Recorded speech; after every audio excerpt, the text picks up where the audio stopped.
कबीर कहते थे बड़े बड़ाई ना करे बड़े ना बोले बोल। जो लोग बड़े होते हैं वो इस तरह की भाषा नहीं बोलते हैं। आप मुझे बताइए कि बीजेपी की सरकार खुद ही दो लोगों की बैसाखी पे चल रही है। दायां पैर जो है वो नीतीश बाबू के पास है, बायां पैर जो है वो नायडू जी के पास है। खुद ये 400 का वादा करते थे, 240 पे जा कर के अटक गए हैं। तो कहते हैं ना कि जब लोगों की हालत कमज़ोर हो तो उनको दूसरे के ऊपर मजाक नहीं उड़ाना चाहिए। और बीजेपी का काम ही है सिर्फ बड़ी बड़ी बातें करना। बीजेपी को तो इस सवाल का जवाब देना चाहिए ना कि उन्होंने कश्मीर की आवाम के लिए, जम्मू कश्मीर के लोगों के लिए रोज़गार की बात की थी। 10 साल में कोई बहाली नहीं हुई है।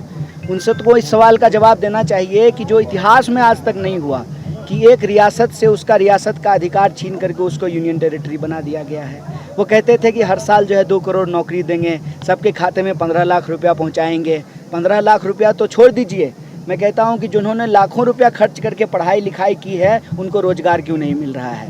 आप इस इलाके में बात कीजिए कि किस तरीके से उन्होंने लैंड राइट के कानून को बदल दिया है। अभी जो एक्वायर की जा रही है ज़मीन डेवलपमेंट के नाम पे, तो लोगों को जो है मुआवजा क्यों नहीं मिल रहा है। ये सारे मौजूद सवाल हैं और इन सवालों का जवाब बीजेपी के पास नहीं है, इसीलिए वो इधर उधर की बात कर रही है। सरकार पर हटाने के बाद और स्टेट को डिग्रेड करने के बाद भी आप बताइए जरा क्या आप तो जम्मू कश्मीर के ही हैं ना, तो हम आपसे आपका हाल बताएंगे कि आपसे आपका हाल पूछेंगे। सर, नेशनल मेरा ये सवाल है कि दिल्ली में बैठ करके आप ये नहीं कह सकते ना कि लोगों की हालत क्या है। यहाँ आकर के लोगों से पूछिए, मैं यही पूछ लेता हूँ, आपको नौकरियाँ मिल रही है? नहीं। तो कौन से हालात अच्छे हो गए? सीधा सा सवाल है ना।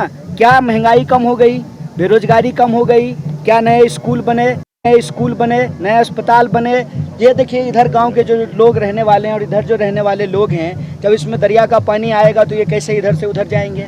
क्या पुल बन रहा है, पुलिया बन रहा है, टनल बन रहे हैं? देखिए ये लोगों के असली सवाल हैं। मीडिया मैनेजमेंट से चेहरा चमका लेने से जो है लोगों की हालत नहीं बदल जाती है।